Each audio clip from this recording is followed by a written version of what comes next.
দেখুন, আমি বেশ কিছু খয়রা মাছ নিয়েছি আসলে। এবার খয়রা মাছটাকে আমি ছোট ছোট খয়রা, এবার ছোট খয়রা কিভাবে রান্না করবেন সেই প্রসিডিওরটা আমি দেখাবো।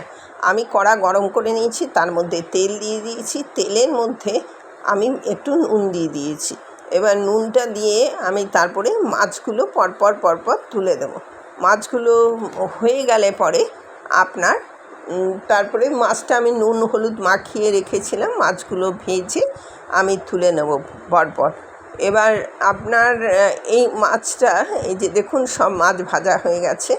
আর মশলার মধ্যে নিয়েছি ধনে জিরে লঙ্কা হলুদ আর আদা ডাস্ট, এগুলো সব দিয়ে আমি করব। খুব পাতলা ঝোল করব, গরমকালে শরীর শান্তি রাখবে সেই ঝোলই আজকে করব।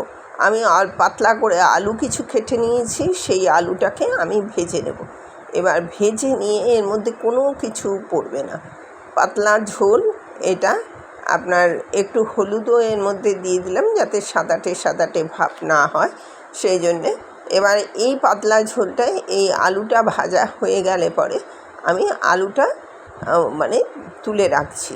এবার ওই কড়াতেই আমি একটুখানি মানে সর্ষের তেল দিয়ে ওর মধ্যে আমি একটু কালো জিরা ফোড়ন দিয়ে দিলাম।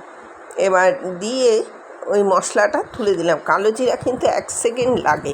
এবার মশলাটা তুলে মশলাটা কষিয়ে নিচ্ছি। আমি টমেটো কোনো কিছু ছাড়াই এই ঝোলটা করে দেখবেন, বেশ ভালো লাগে।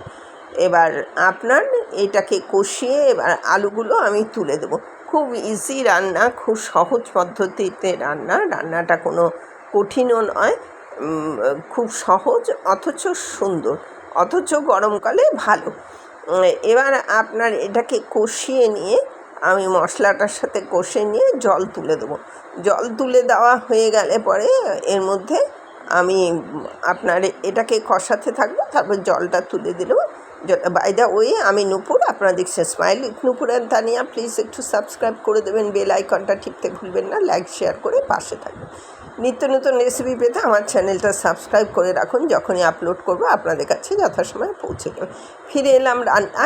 এবার আমি ওই মাছগুলো তুলে দিলাম ঝোলের মধ্যে। মাছগুলো একটু হলে, সামান্য পাতলা মাছ তো, অল্প একটু হলে পরে খুব খয়রা, এই ছোটো ছোটো খয়রা ভাল লাগে, বড় খয়রাও খুবই ভাল লাগে, মানে ইলিশ মাছের মতো লাগে। খেলে স্বাদটা বুঝতে পারবেন, যারা খান তারা তো জানেনই। এবার যাই হোক, আমার রেডি হয়ে গেছে, রেডি টু সার্ভ। এতক্ষণ আমার সাথে থাকার জন্য অশেষ ধন্যবাদ। পরবর্তীতে দেখা হচ্ছে যে কোনো এপিসোডে, যে কোনো রেসিপি নিয়ে।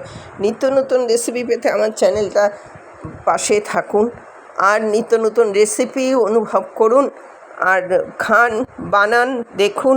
আজ তাহলে আসছি, পরবর্তীতে আবার দেখা হচ্ছে যে কোনো এপিসোডে, যে কোনো রেসিপি।